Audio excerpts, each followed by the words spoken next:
ओम श्री गणेशाय नमः। ओम नमः शिवाय। नमस्कार प्रिय भक्तगणों, आप सभी को पुत्रदा एकादशी की हार्दिक शुभकामनाएं। पुत्रदा एकादशी पौष मास के शुक्ल पक्ष की एकादशी को कहते हैं। यह एकादशी इस साल 21 जनवरी यानी कि आज है।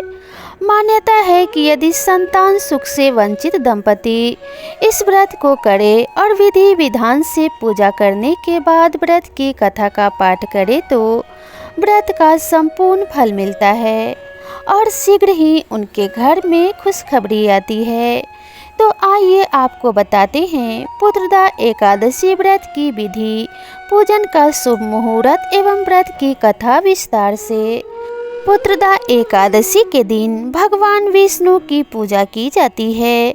मान्यता के अनुसार एकादशी के दिन व्रत करने से सभी इच्छाएं पूर्ण होती है। भारत के कुछ क्षेत्रों में पौष पुत्रदा एकादशी को वैकुंठ एकादशी, सर्वांगवथिल एकादशी या फिर मुक्त कोटि एकादशी भी कहा जाता है। व्रतों में सर्वाधिक महत्वपूर्ण व्रत एकादशी का होता है। ज्योतिषियों की माने तो एकादशी का नियमित व्रत रखने से मन की चंचलता खत्म हो जाती है, धन और आरोग्य की प्राप्ति होती है। पुत्रदा एकादशी के व्रत से संतान संबंधी सभी समस्याओं का निवारण होता है। संतान संबंधी समस्याओं के निवारण के लिए पुत्रदा एकादशी का व्रत किया जाता है। पौष माह की पुत्रदा एकादशी विशेष फलदायी मानी जाती है। इस उपवास को रखने से संतान संबंधी हर चिंता, हर समस्या का निवारण हो जाता है। 21 जनवरी यानी आज के दिन पौष पुत्रदा एकादशी है। एकादशी तिथि की शुरुआत 20 जनवरी शाम 7:26 से हो चुकी है और इसका समापन 21 जनवरी यानी आज शाम 7:26 पर होगा। पौष पुत्रदा एकादशी के पारण का मुहूर्त 22 जनवरी को सुबह 7:14 से लेकर 9:21 तक रहेगा। इस बार की पौष पुत्रदा एकादशी बेहद खास मानी जा रही है क्योंकि इस दिन द्विपुष्कर योग, शुक्ल योग और रोहिणी नक्षत्र का संयोग बन रहा है। पौष पुत्रदा एकादशी का व्रत रखने वाले लोगों को व्रत से पहले दशमी के दिन एक समय सात्विक भोजन ग्रहण करना चाहिए। व्रती को संयमित और ब्रह्मचर्य का पालन करना चाहिए। प्रातःकाल स्नान के बाद व्रत का संकल्प लेकर भगवान विष्णु का ध्यान करें। इसके बाद गंगा जल, तुलसी दल, तिल, फूल, पंचामृत से भगवान नारायण की पूजा करनी चाहिए। इस व्रत में व्रत रखने वाले व्रती को बिना जल के रहना चाहिए। यदि व्रती चाहे तो संध्या काल में दीपदान के पश्चात फलाहार कर सकती हैं। व्रत के अगले दिन द्वादशी पर किसी जरूरतमंद व्यक्ति या फिर ब्राह्मण को भोजन कराकर दान दक्षिणा देकर ही व्रत का पारण करना चाहिए। पुत्रदा शब्द का अर्थ है पुत्रों का दाता और चूंकि यह एकादशी पौष के हिंदू महीने के दौरान आती है, इससे पौष पुत्रदा एकादशी नाम से जाना जाता है। साल में 2 पुत्रदा एकादशी आती है। पहली पुत्रदा एकादशी पौष मास में और दूसरी पुत्रदा एकादशी श्रावण मास में आती है। यह एकादशी मुख्य रूप से उन दंपतियों द्वारा मनाई जाती है जो पुत्र प्राप्ति की इच्छा रखते हैं। जो भक्त बड़ी श्रद्धा और समर्पण के साथ व्रत करते हैं, भगवान विष्णु भक्तों को सुख, समृद्धि और मनोकामना पूर्ति का आशीर्वाद प्रदान करते हैं। दक्षिण भारत के कुछ क्षेत्रों में पौष पुत्रदा एकादशी को वैकुंठ एकादशी, सर्वांगवथिल एकादशी या फिर मुक्त कोटि एकादशी के रूप में मनाया जाता है। तो चलिए इस व्रत की कथा को विस्तार पूर्वक सुनते हैं तथा इसके महत्व के बारे में जानते हैं। उससे पहले हम पुत्रदा एकादशी की कुछ सावधानियों के बारे में जान लेते हैं। पुत्रदा एकादशी के दिन तुलसी के पत्ते ना तोड़ें। तुलसी के पत्तों को एकादशी से एक दिन पहले ही तोड़ सकते हैं और इसे ताज़ा रखने के लिए रात भर पानी में रख सकते हैं। मांसाहारी भोजन प्याज और लहसुन का सेवन ना करें, क्योंकि यह भोजन तामसिक खाने में आता है। इस दिन शराब सिगरेट का सेवन भूलकर भी ना करें। दूसरों के बारे में बुरा ना बोलें। एकादशी के दिन चावल का सेवन नहीं करना चाहिए, क्योंकि चावल का सेवन करना अशुभ माना जाता है। तो हमने पुत्रदा एकादशी के व्रत विधि, तिथि, शुभ मुहूर्त और इसके महत्व के बारे में विस्तार से जाना। तो चलिए अब इसके कथा का प्रेम पूर्वक श्रवण करते हैं। तो कथा को शुरू करने से पहले प्रेम से बोलिए ओम श्री गणेशाय नमः। एक समय की बात है, भगवान श्री कृष्ण ने युधिष्ठिर से कहा, राजन, पौष के शुक्ल पक्ष की जो एकादशी है, मैं उसके बारे में विस्तार से बतलाता हूँ, ध्यान पूर्वक सुनो। महाराज, संसार की हित की इच्छा से मैं इसका वर्णन करता हूँ। राजन, पूर्वोक्त विधि से ही यत्न पूर्वक इसका व्रत करना चाहिए। इसका नाम पुत्रदा है। यह सब पापों को हरने वाली उत्तम तिथि है। समस्त कामनाओं तथा सिद्धियों के दाता भगवान नारायण इस तिथि के अधिदेवता हैं। चराचर गणियों सहित समस्त त्रिलोकी में इससे बढ़कर दूसरी कोई तिथि नहीं है। पूर्व काल की बात है, भद्रावतीपुरी में राजा सुकेतुमान राज्य करते थे। उनकी रानी का नाम चंपा था।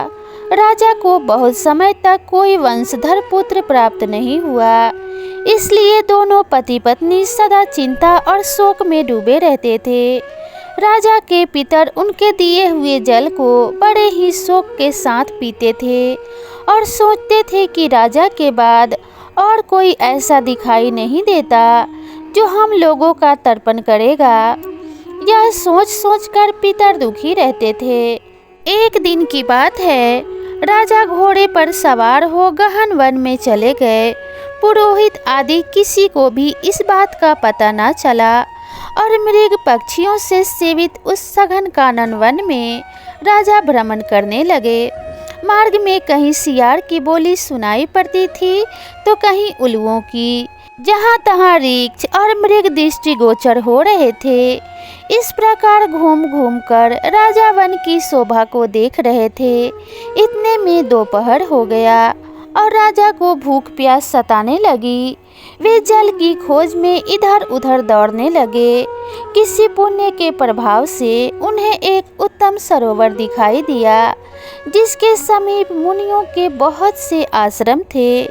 शोभाशाली नरेश ने उन आश्रमों की ओर देखा तो शुभ समय की सूचना देने वाले शकुन होने लगे।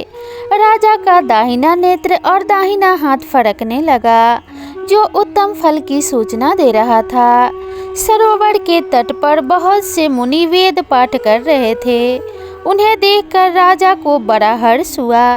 वे घोड़े से उतरकर मुनियों के सामने खड़े हो गए और पृथक पृथक उन सभी की वंदना करने लगे।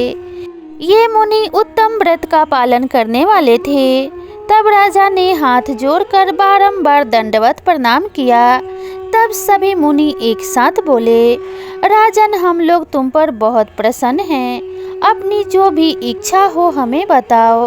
राजा ने मुनियों की बात सुनी और राजा उनसे बोले, आप लोग कौन हैं? आपके नाम क्या हैं? तथा आप लोग किस लिए यहाँ पर एकत्रित हुए हैं? ये सब मुझे सच सच बताइए। राजा की बात सुनकर मुनि बोले, राजन, हम लोग विश्वदेव हैं। यहाँ स्नान के लिए आए हैं। माघ निकट आया है। आज से 5वें दिन का माघ का स्नान आरंभ हो जाएगा। आज ही पुत्रदा नाम की एकादशी है, जो व्रत करने वाले मनुष्यों को पुत्र देती है। राजा ने कहा, विश्वदेवगण, यदि आप लोग प्रसन्न हैं तो मुझे भी पुत्र दे दीजिए। मुनि बोले, राजन, आज ही के दिन पुत्रदा नाम की एकादशी है। इसका व्रत बहुत विख्यात है। तुम आज इस उत्तम व्रत का पालन करो। महाराज भगवान केशव के प्रसाद से तुम्हें अवश्य पुत्र प्राप्त होगा। इस प्रकार उन मुनियों के कहने से राजा ने उत्तम व्रत का पालन किया। महर्षियों के उपदेश के अनुसार विधि पूर्वक पुत्रदा एकादशी का अनुष्ठान किया। फिर द्वादशी को पारण करके मुनियों के चरणों में बारंबार मस्तक झुकाकर राजा अपने घर चले आए। तदंतर रानी ने गर्भ धारण किया। प्रसव काल आने पर पुण्यकर्मा राजा को तेजस्वी पुत्र प्राप्त हुआ, जिसने अपने गुणों से पिता को संतुष्ट कर दिया। वह प्रजाओं का पालक हुआ। इसलिए राजन, पुत्रदा का उत्तम व्रत अवश्य ही करना चाहिए। मैंने लोगों के हित के लिए तुम्हारे सामने इसका वर्णन किया है। जो मनुष्य एकाग्रचित्त होकर पुत्रदा का व्रत करते हैं, वे इस लोक में पुत्र पाकर मृत्यु के पश्चात स्वर्गगामी होते हैं। इस महात्म्य को पढ़ने और सुनने से अग्नि अष्टोम यज्ञ का फल मिलता है और कई अश्वमेध यज्ञ करने के बराबर स्वतः ही फल प्राप्त हो जाता है। इसलिए जो भी मनुष्य पुत्र की इच्छा रखते हैं या जो भी दंपति ऐसे हैं जिनको संतान नहीं है, उन्हें पुत्रदा एकादशी का व्रत अवश्य रखना चाहिए और विधि विधान से पूजा करने के पश्चात कथा का श्रवण करना चाहिए और भगवान विष्णु और माता लक्ष्मी का प्रेम पूर्वक पूजन करने के बाद संतान प्राप्ति करने के लिए प्रार्थना करनी चाहिए। और जो दंपति अपनी संतान की आरोग्य और सुख के लिए इस व्रत को करते हैं, उनके भी संतान के सभी कष्टों को भगवान विष्णु हर लेते हैं और उनके जीवन में सुख सौभाग्य की वृद्धि करते हैं। तो आज की कथा में बस इतना ही। आप सभी को ये जानकारी कैसी लगी कमेंट करके ज़रूर बताइएगा और इसी तरह की नई नई कथा और कहानियों के लिए मेरे चैनल को ज़रूर सब्सक्राइब कीजिएगा। तो मिलते हैं इसी तरह की नई कथा और कहानी के साथ। तब तक के लिए राधे राधे।